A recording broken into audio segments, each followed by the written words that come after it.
नमस्कार मित्रों, अनुज Hindi universe channel में आप सभी का स्वागत एवं अभिनंदन है। सर्वप्रथम मैं आप लोगों को बधाई देना चाहूँगा। आप सभी को पता है कि आज दशहरा है। आज के ही दिन रावण के अभिमान का खंडन मर्यादा पुरुषोत्तम श्री राम जी ने किया था और असत्य पर सत्य की विजय उन्होंने प्राप्त की थी। इसलिए आज मैं आप सभी को इसकी मैं बधाई देता हूं। और कल की जो प्रश्नोत्तरी आपके सामने जो प्रस्तुत की गई थी, जो गागर में सागर भरने का कार्य कर रहा था, ये उक्ति आप लोगों के समझ में आ गया होगा। गागर में सागर भरना अर्थात कम शब्दों में बहुत कुछ कहना। ये पंक्ति कोई साधारण पंक्ति नहीं है। ये पंक्ति जो है, आप लोगों ने रीतकालीन कवि बिहारी लाल जी का नाम सुना होगा।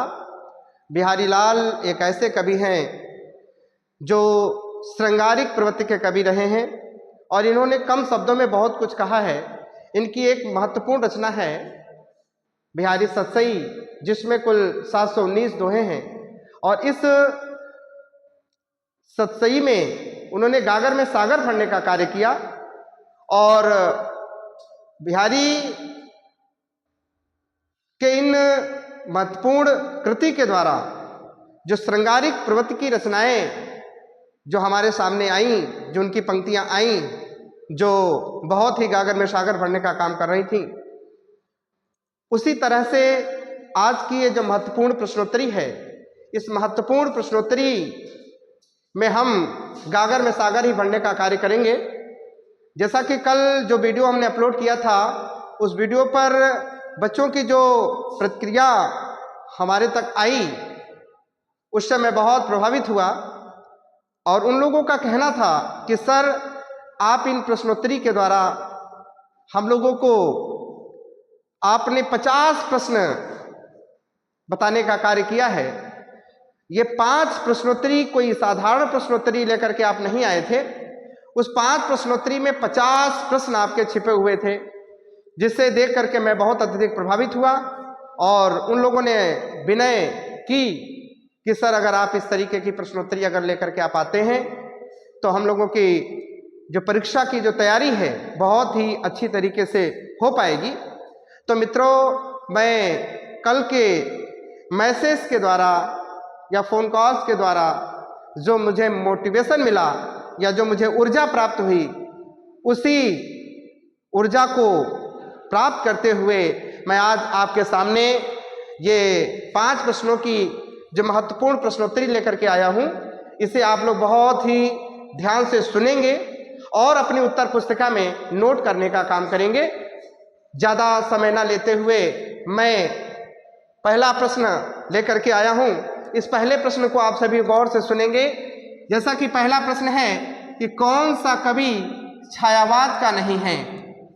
आपको मित्रों ये ध्यान देना है कि ये जो नहीं जो शब्द है, अगर आपका ध्यान यहाँ तक नहीं गया, कभी कभी बच्चों का जो ध्यान है वो प्रश्नों पर नहीं रहता है, बहुत जल्दबाजी में प्रश्न हल करते हैं। तो मित्रों, मैं बताना चाहूँगा कि अगर किसी भी प्रश्न को अगर आप सावधानी से नहीं पढ़ेंगे तो उत्तर आपका गलत हो सकता है। इसलिए आपको ये नहीं शब्द को पहले ही आपको सर्किल में बंद कर लेना है और फिर प्रश्न का उत्तर देना है। जैसा इसमें लिखा है कि कौन सा कवि छायावाद का नहीं है। अब आपके सामने एक ऑप्शन में निराला जी दिख रहे होंगे। निराला कोई साधारण कवि नहीं रहे हैं। निराला जी का जो संबंध है वो छायावादी युग से ही है। निराला के नाम में बहुत मतलब एक तरीके से कह दिया जाए क्रांतिकारी कवि रहे हैं निराला जी। और निराला जी हमारे छायावादी युग के बहुत महत्वपूर्ण कवि हैं। तो प्रश्न कह रहा है कि छायावाद युग के नहीं है, तो निराला जी का संबंध तो छायावाद युग से ही था। और निराला का पूरा नाम कभी कभी पूछ लेता है मित्रों। तो निराला का पूरा नाम था सूर्यकांत त्रिपाठी निराला। सूर्यकांत त्रिपाठी निराला इनका पूरा नाम था। अगर प्रश्न अगर ये आ जाए कि निराला का पूरा नाम क्या था, तो इनका पूरा नाम था सूर्यकांत त्रिपाठी निराला। और इनकी एक बहुत महत्वपूर्ण कृति है जिसका नाम है सरोज स्मृति। बेटा सरोज स्मृति, कई बार यह प्रश्न पूछा गया है कि सरोज स्मृति के रचनाकार कौन है। तो सरोज स्मृति के रचनाकार है सूर्यकांत त्रिपाठी निराला। और सरोज स्मृति एक शोक गीत विधा से संबंधित रचना है। सरोज स्मृति नाम इन्होंने इसलिए दिया क्योंकि इनकी पुत्री का नाम सरोज था, और सरोज का विवाहोपरांत देहावसान हो जाने के कारण इनके पिता बहुत शोक में रहने लगे। तो अपनी पुत्री की याद में इन्होंने सरोज स्मृति लिखा। तो बेटा ये मैं आपको बताना चाहूँगा यहाँ पर कि जो सरोज स्मृति है, तो ये पूछ लिया जाता है कि सरोज स्मृति के रचनाकार कौन है, तो आपको उत्तर बताना होगा कि सरोज स्मृति के रचनाकार निराला जी हैं। और कभी कभी बेटा ये पूछ लेता है कि इसकी विधा कैसी है, तो ये विधा जो है शोक गीत विधा से संबंधित है। ये आपको पता होना चाहिए कि शोक गीत विधा से संबंधित है। और निराला जी का सरोज से क्या संबंध था, तो निराला जी का सरोज का पिता पुत्री का संबंध था, अर्थात ये जो सरोज है वो निराला जी की पुत्री है मित्रों। तो ये आपको क्लियर जानकारी हमने आपको दे दी।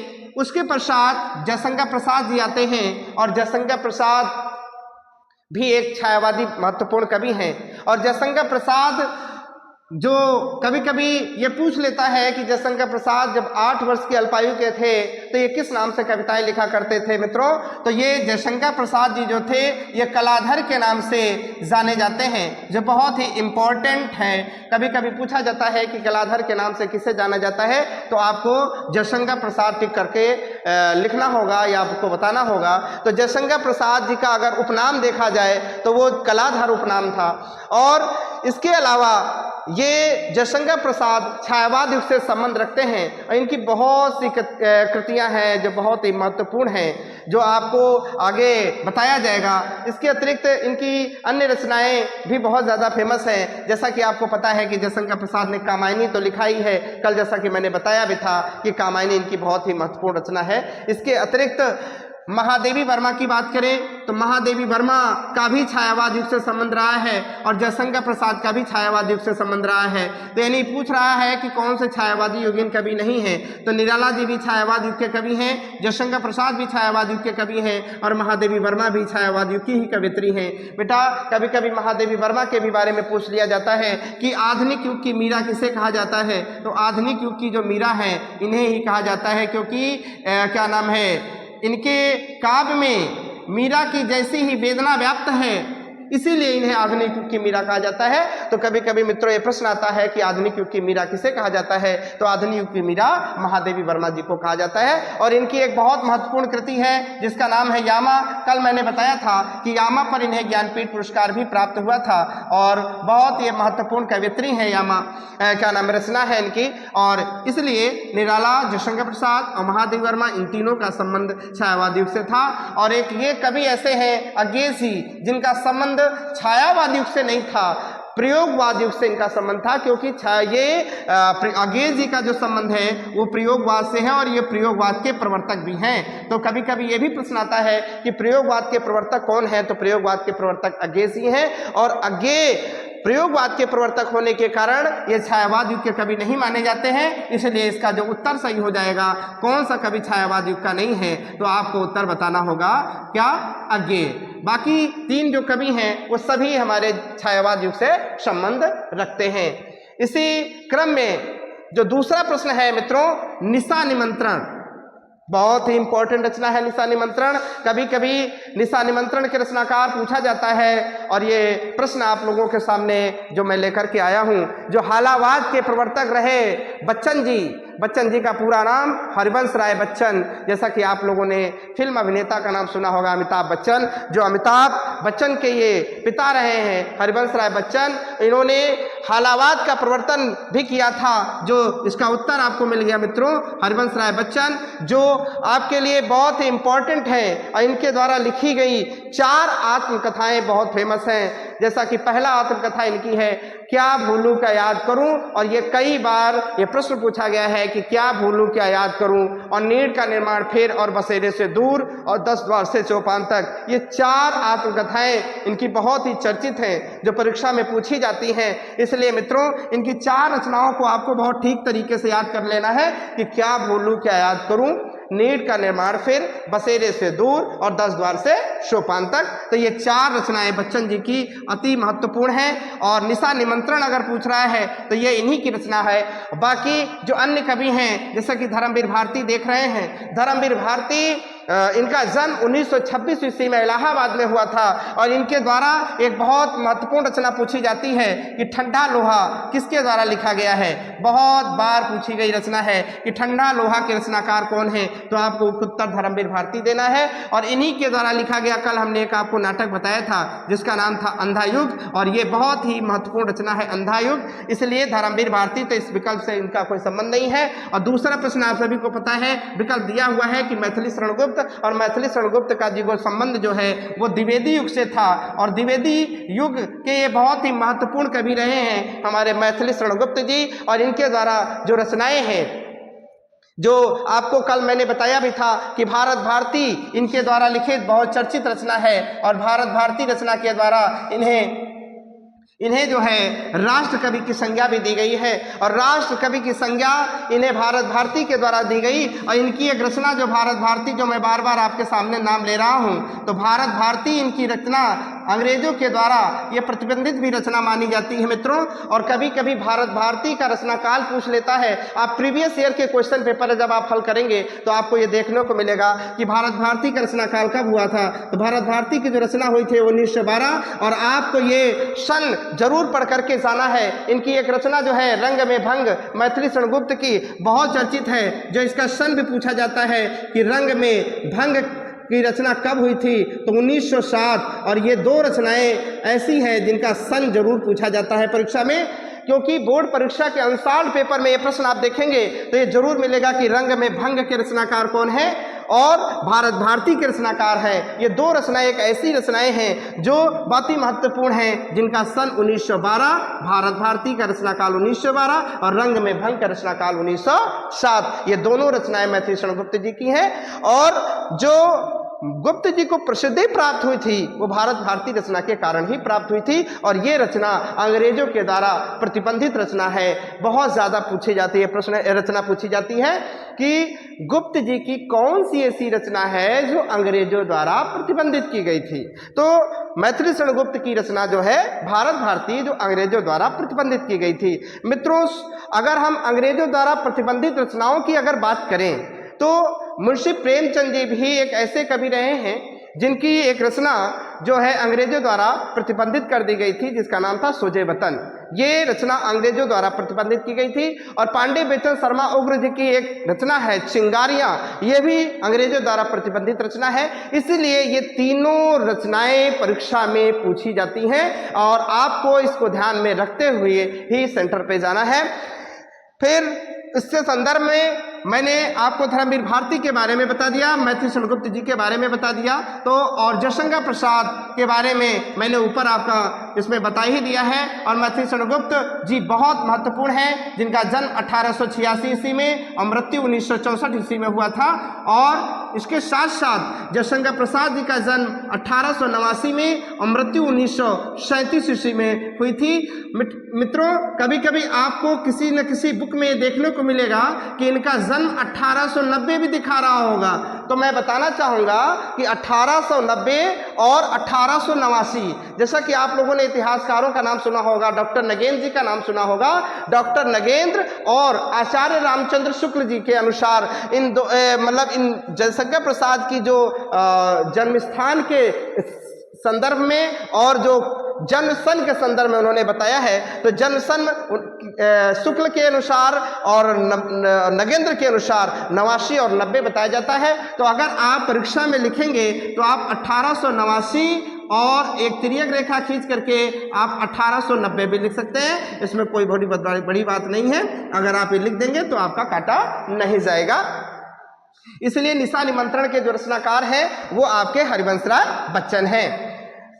आप सभी को जो मैं प्रश्न बता रहा हूं एक एक, इसको आपको बहुत ढंग से समझना है और परीक्षा में आपको बहुत ज्यादा परेशान हो करके जाने की आवश्यकता नहीं है।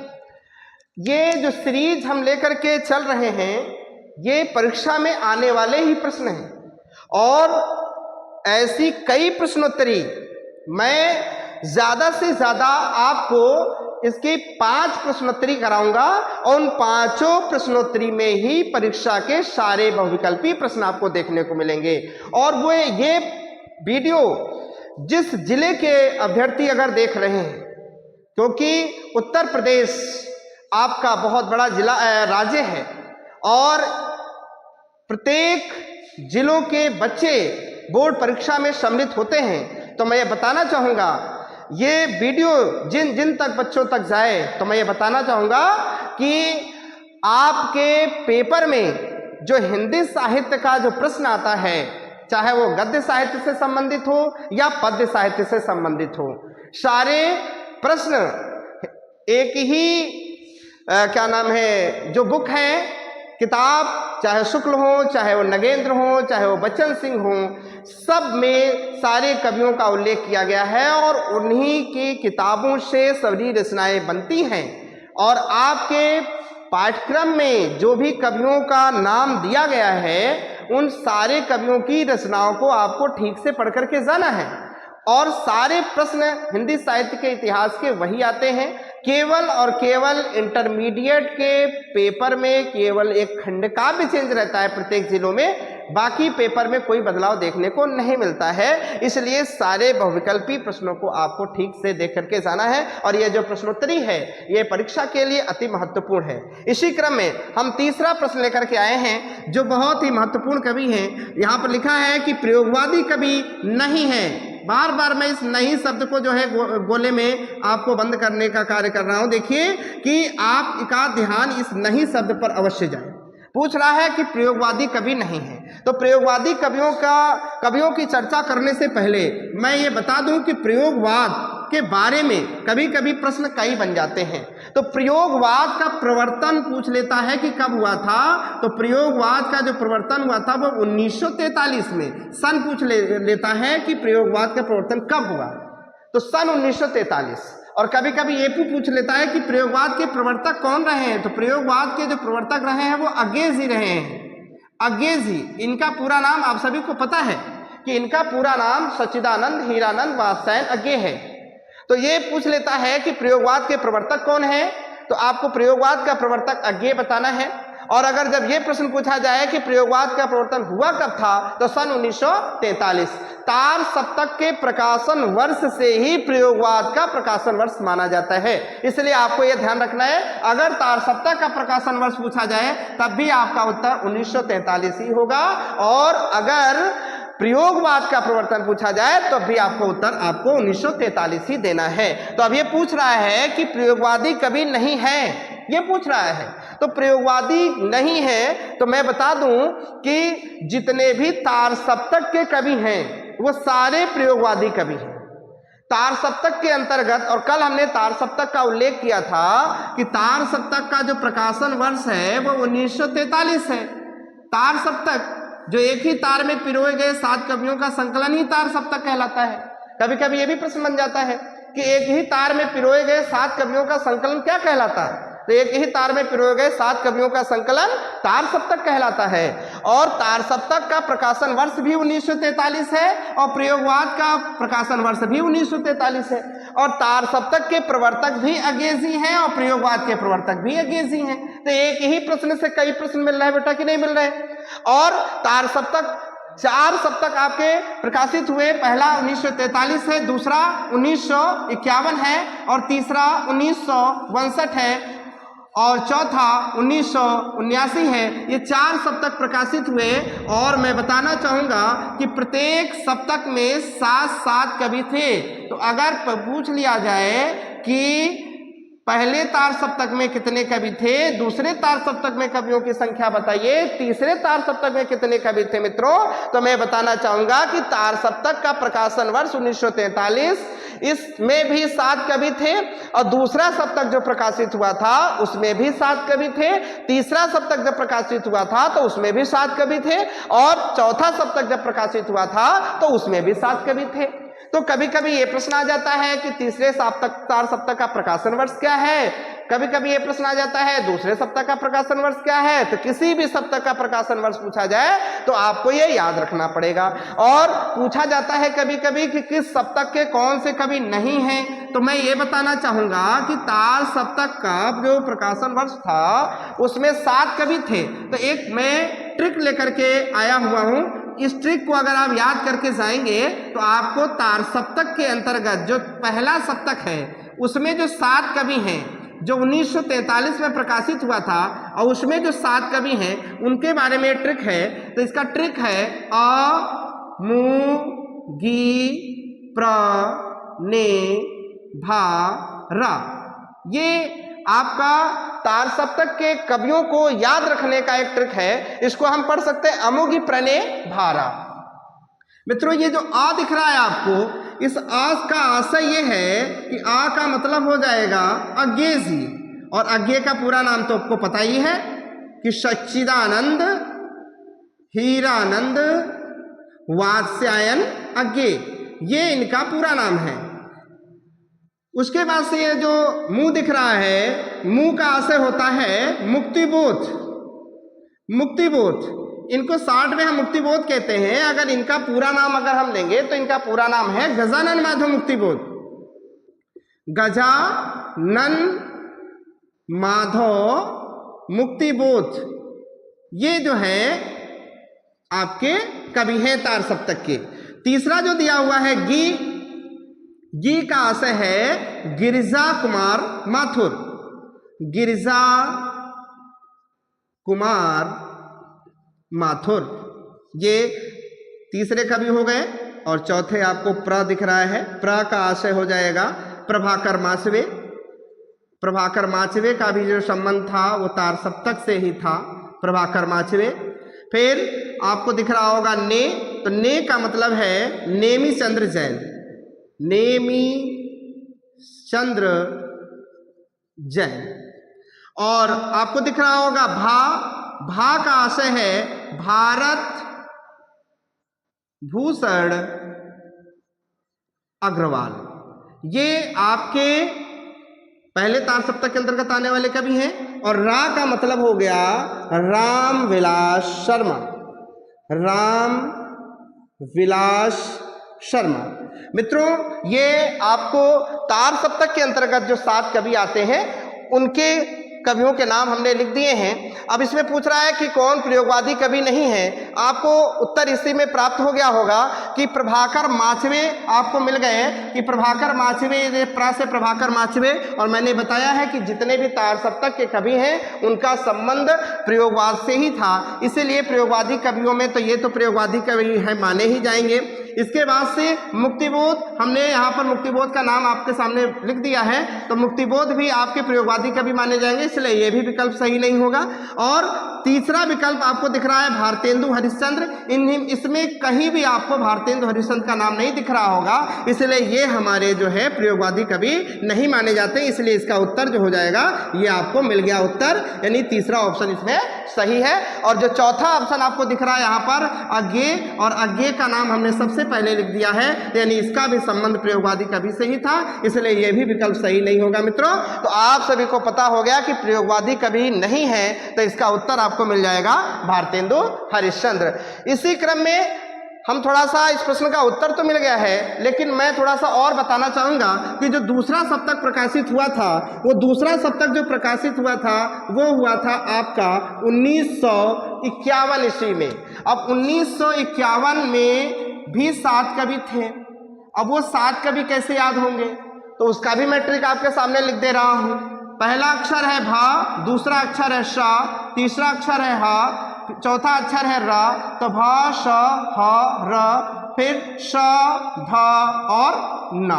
ये आपके सातों कवियों के नाम सामने लिखे हुए हैं। तो इस भा का जो आशय है, तो भा का आशय हो जाएगा भवानी प्रसाद मिश्र, भवानी प्रसाद मिश्र। इस श का आशय है शकुंतला माथुर, शकुंतला माथुर। और मित्रों मैं बता दूं कि एक महिला कवियत्री हैं। कभी कभी ये भी प्रश्न आ जाता है दूसरे सप्तक की महिला कवियत्री का नाम बताएं, तो महिला कवियत्री हैं।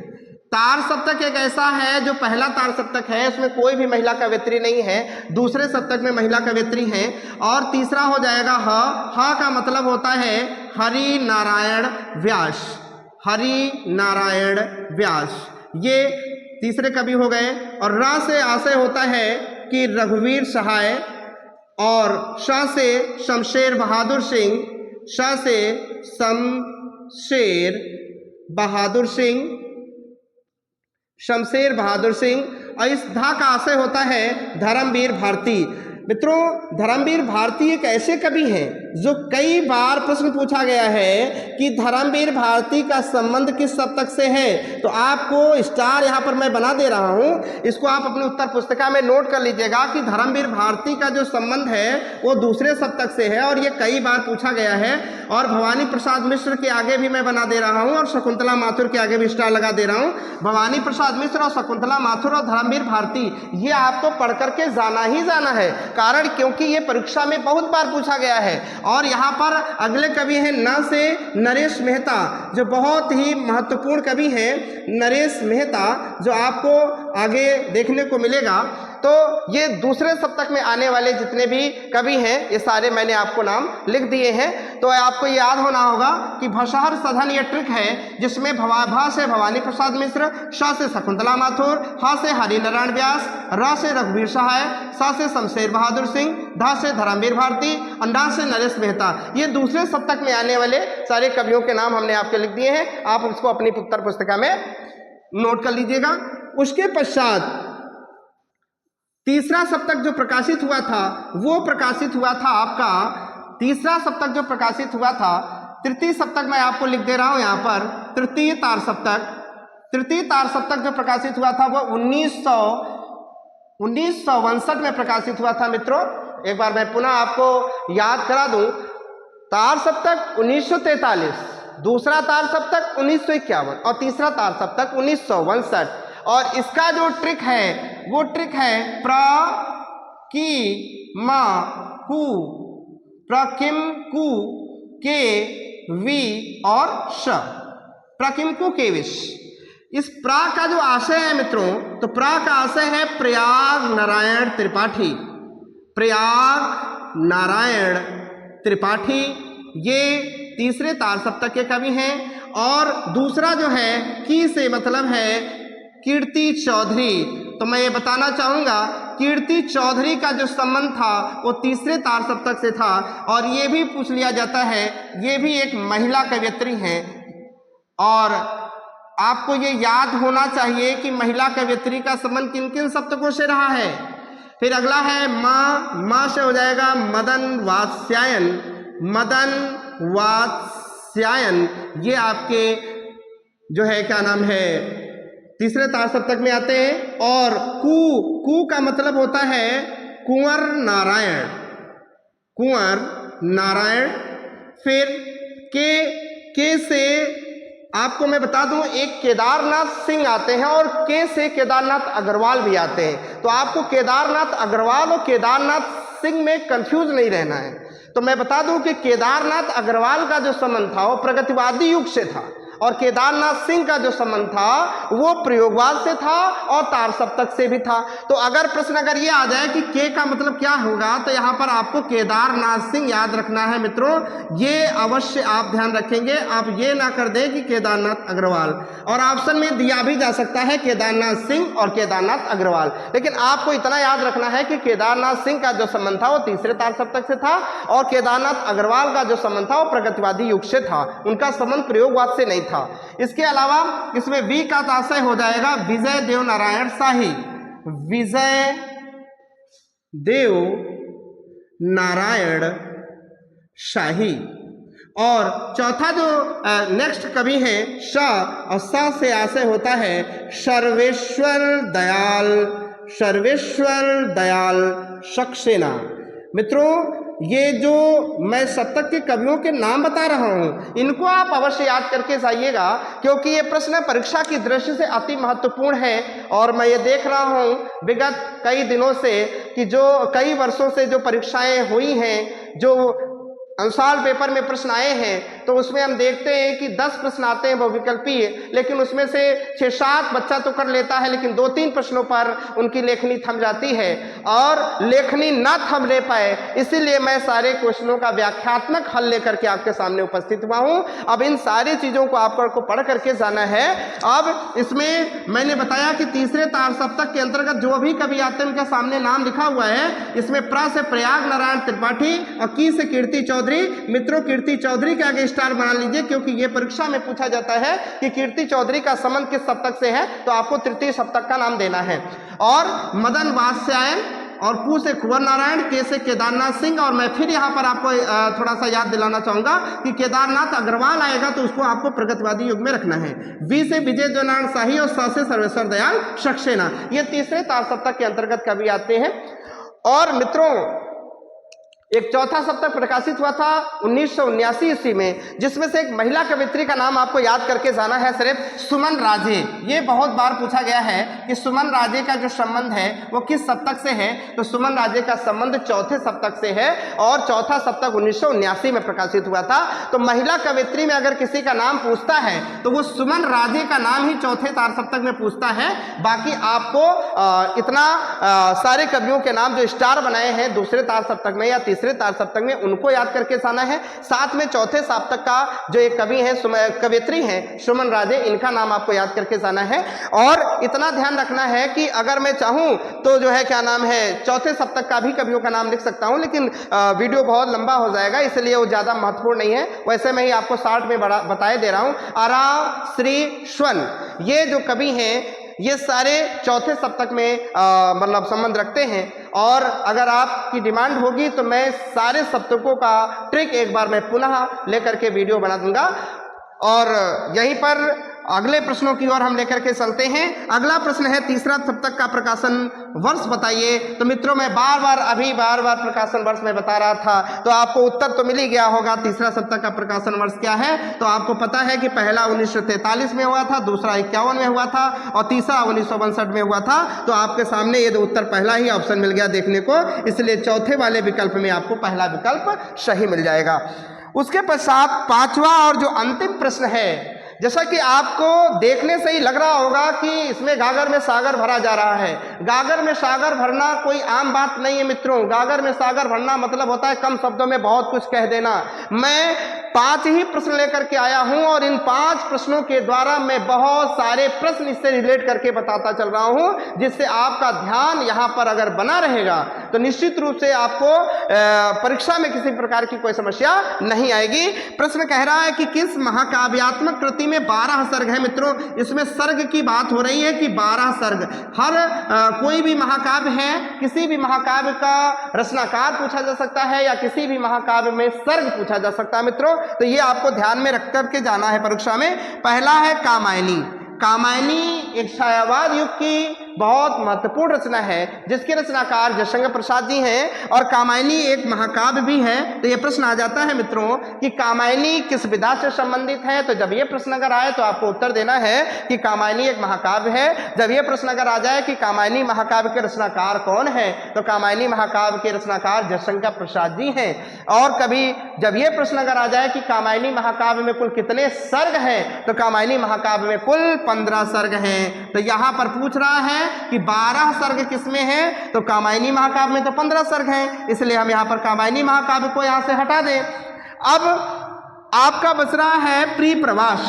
तो प्रिय प्रवास आप सभी को पता होगा कि द्विवेदी युगीन कवि कौन, अयोध्या सिंह उपाध्याय हरिऔध, जिन्हें आधुनिक युग का सूरदास भी कहा जाता है, और उन्हीं के द्वारा लिखी गई पंक्तियां बहुत बैठी खिन्ना यक दिवस गेह में थी अकेली, जो पवन दूत का जो इन्हीं के द्वारा काव्य कृति जो प्रिय प्रवास महाकाव्य से ही लिया गया है, जो बहुत ही इंपॉर्टेंट वो पाठ है मित्रों, पढ़ करके अवश्य जाइएगा।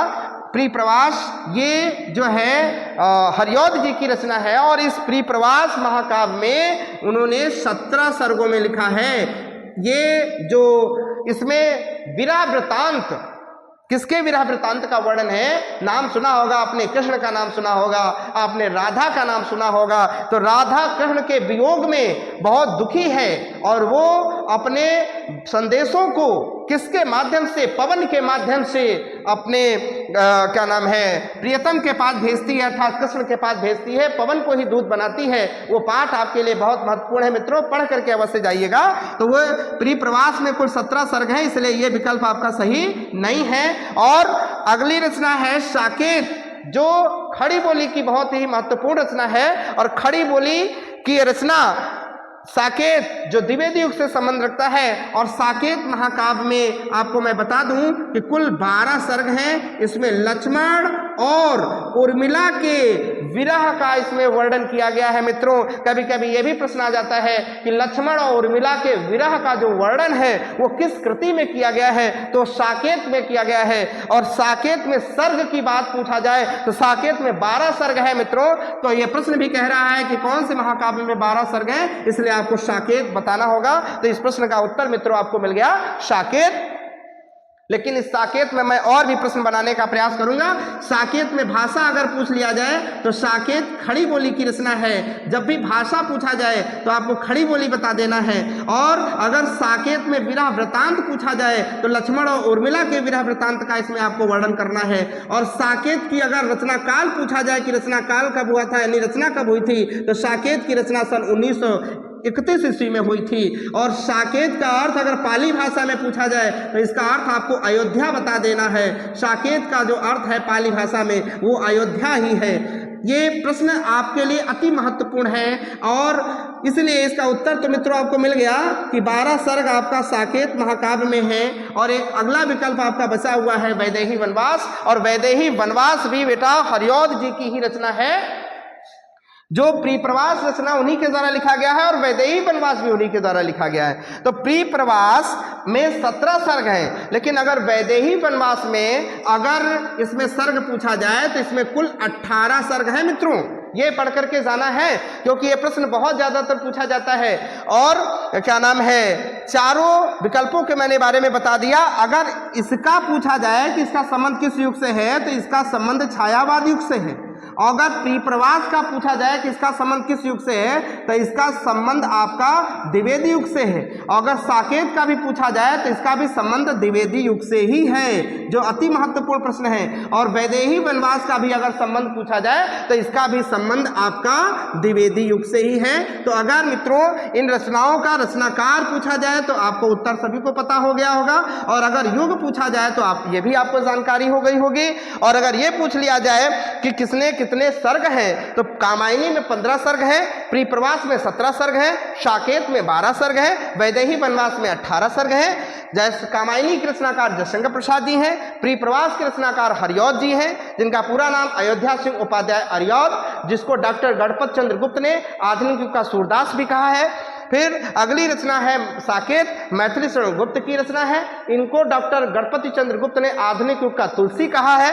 और अगली रचना है वैदेही वनवास, जो हरिऔध जी की रचना है। जो ये प्रश्न अति महत्वपूर्ण है और अगर किसी भी रचना का रचनाकाल पूछ लिया जाए तो आपको मैंने बता दिया जो बहुत ही महत्वपूर्ण है। प्रिय प्रवास का पूछ लेता है कभी कभी कि प्रिय प्रवास की रचना कब हुई थी, तो प्रिय प्रवास का बेटा रचना अगर पूछा जाए तो आपको 1914 दे देना है। ये जो बहुत ही महत्वपूर्ण है, जो वियोग श्रृंगार पर यह आधारित है। कभी कभी ये भी पूछ लेता है कि वियोग श्रृंगार प्रिय प्रवास किस रस पर आधारित है या प्रिय प्रवास में किस रस का उल्लेख किया गया है, तो वियोग श्रृंगार पर आधारित प्रिय प्रवास महाकाव्य बहुत ही महत्वपूर्ण है। मित्रों आप अपनी मैं वाणी को यहीं पर विराम देता हूं और मुझे उम्मीद है कि आपको ये प्रश्नोत्तरी समझ में आ गई होगी। और इस प्रश्नोत्तरी के माध्यम से मैंने अन्य प्रश्नों को भी जोड़ने का कार्य किया है और इस वीडियो को शुरू से लेकर के अंत तक अवश्य देखिएगा और इसी से संबंधित मैं अन्य प्रश्नों को अपनी कम्युनिटी में मतलब चैनल पर डालने का प्रयास करूंगा और कम्युनिटी में पड़े हुए प्रश्नों को आप बखूबी ध्यान से पढ़ करके उनके उत्तरों को देने का प्रयास करेंगे, जो उम्मीद करता हूं कि ये सत्र आपके लिए बहुत ही लाभदायक हुआ होगा। और भविष्य में जब भी आप परीक्षा में बैठेंगे तो हमारे इन प्रश्नों को आपको वहां पर परीक्षा में याद करने के लिए बाध्य करना पड़ेगा कि आप बाध्य हो जाएंगे कि सर के बताए गए प्रश्न बखूबी प्रश्न परीक्षा में फंसे हुए हैं। मित्रों, यहीं पर अपने वाणी को विराम देता हूं। जय हिंद, जय भारत।